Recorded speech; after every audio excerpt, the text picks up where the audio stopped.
Okay then, Helldivers, we are back and we have got a very fun one for you guys today. Obviously, the Arrowhead studios are closed for the weekend, which means that news is slow. And we are trying to aim to get in one community appreciation video each week, and they seem to be going down quite well. This one is amazing because you guys have been doing animations for new emotes and stuff. This is crazy, actually. The work on this is incredible, so make sure that you do show that one some appreciation. We've also got some cool memes, some videos, and a new concept idea for a new progression system that we need to take a look into. So with that being said, we're going to dive straight on in. If you haven't already, hit the like button and subscribe and post notifications turned on. It'd be greatly appreciated. But on top of that, we are also using a Reddit post loadout. This is the Democracy Spartan build. Now this is hilarious and I had so much fun with this. And if you guys want to put forward some more builds, then do get them up on Reddit or post them in my Discord, or even just write it in the comment section below, and we'll start doing these throughout our community appreciation posts. I think it'd be quite cool. But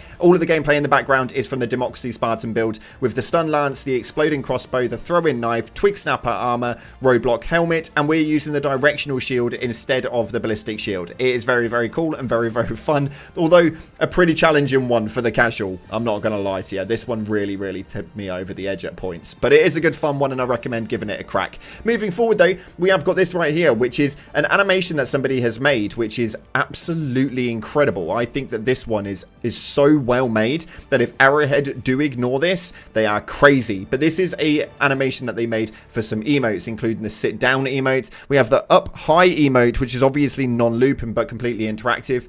Push-ups, this one is probably my favorite. It's a looping emote that is not interactive and you just consistently do push-ups. I think it's absolutely incredible. This one is probably one of the funnier ones. We have got cool rock, where yes, you've just found yourself a cool rock off the floor. This is non-looping and non-interactive. It's just an emote that you can just spring up and pop a rock inside of your armor satchel. Absolutely cracking. We have also got snow eagle. Now this time of year, this would have been a hilarious one to bring out. Now this is looping and non-interactive, and if you go into the snow, this would be a really funny one to actually action out.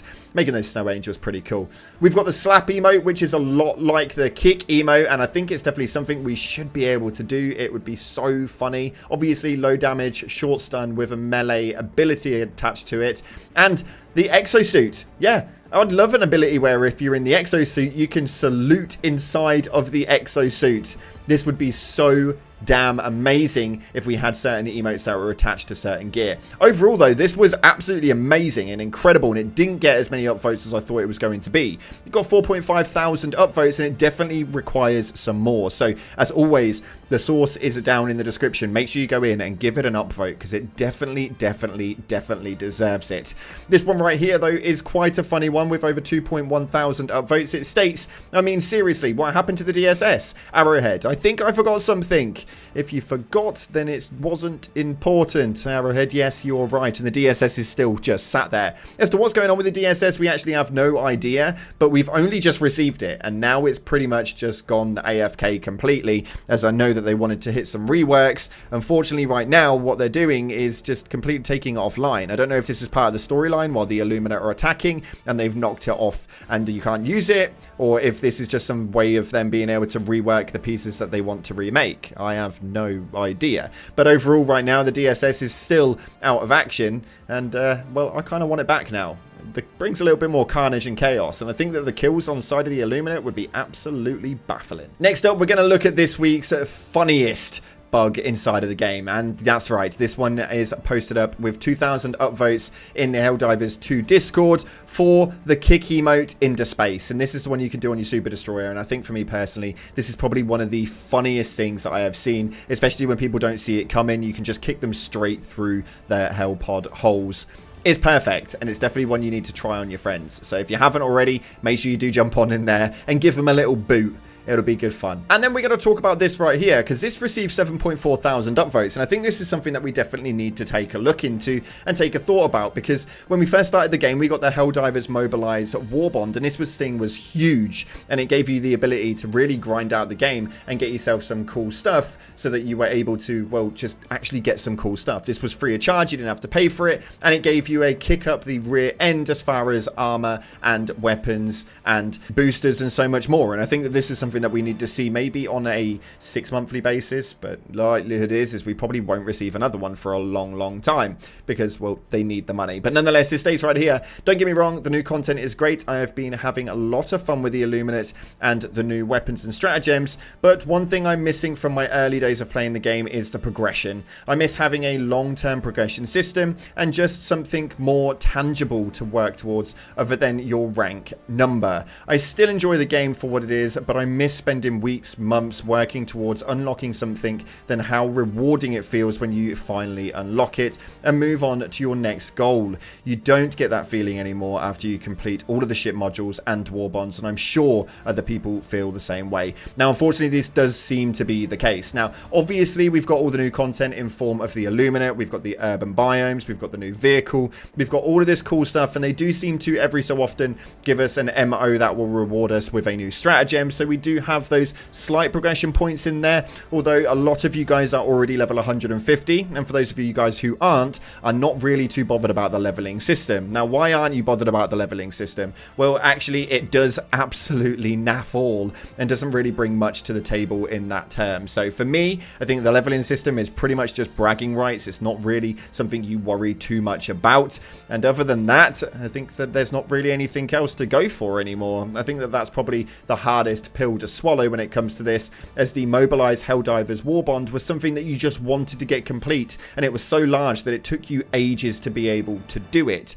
I mean, what, you take a look at it, and I've spent nearly 1,500 medals on this thing. Like, that is an absolute ridiculous amount of medals. That's not gonna lie. And you guys have probably even spent more, because I think I've not even finished completing it yet, because I didn't want the stuff that was in there. Nonetheless, though, as well as the ship modules when we first started the game, that was also another big thing. These things enhanced your playstyle, enhanced the way that everything happened, decreased time periods, cooldown rates, and so much more that you wanted to get them unlocked. Although now we kind of get the odd one or two unlocked, and then it just kind of ends there. And you guys have built up so many samples that you can just unlock them straight away. So much so that there doesn't seem to be any progression at all. So get in the comment section and let me know what sort of progression system it is that you want to see, because I think that actually there could be some really good ideas out there that Arrowhead just are not thinking of. And as per usual, we're going to go ahead and get you guys your top comments from the previous video, one of which is something that I really do need to provide, but this one states right here, finger pistol emotes as an April Fool's that functionally explode whatever you point at. That would be hilarious if we could have an April Fool's emote where we do like the finger pistols and it just actually shoots people. That would be so damn funny. Not only that, but we could use it as some sort of strategy. If you've completely ran out of ammo, you could just ping that every so often just to get away from a little thing. I think it'd be quite cool, man. I really do. I think the emotes are severely underrated, and the kick emote has really opened up a door to what it is that we can do with it. So let me know some ideas in the comment section of what you would want as far as interactive emotes available. Next up though, this one right here states, yes, updating us that there's no update. Now yes, unfortunately Arrowhead are away not only for the holidays but for the weekend, which means that there is not much happening inside of the scene, although they are all on social media and there are some things that they are planning on working on and do talk about on a daily basis. So I'd like to provide you guys with as much info as I possibly can. So yeah, I mean, shoot me in the face for being efficient. It just seems to be something that I try and get done daily. Anywho, moving forward with that, it states, wish I could get through even one full squid mission without disconnecting or having a consistently rotating cast of divers joining and a suddenly disappearing. Now, this does seem to be a big problem. At the moment, the game itself is going through a bit of a, well, difficult time with regards to connection problems and connectivity issues with matchmaking inside of the Illuminate. It's been such a big problem, however, that there's a lot of people that are dropping off because of it, and this is obviously something that they do tend to approach after the new year once they all get back into the studio. They've already stated that they know this is a problem, and hopefully they get to fixing it soon. I think for me, that's why I was really confused that they actually launched the Illuminate when they did. I don't really understand why they took the risk with it. I think it paid off well, and there's a lot of players that have come back to the table and back into the fold, but when things go wrong and you don't have the time to fix them, these can cause for some issues longevity. Although right now the game is in absolute peak performance and I'm really happy with it, even though there are connectivity issues and the squids cause for some disconnects as far as matchmaking. I think they've done quite well for the most part. Nonetheless, hopefully we'll see some change in the game soon with regards to that, but that's all we've got time for today. If you haven't already, smash that like button, subscribe, post notifications turned on. Thank you so much again for watching, guys. I appreciate you all, and get your Reddit posts up there, get those top votes, and you may feature in next week's community appreciation. Thanks again for watching, like, subscribe, and I'll see you in the clouds.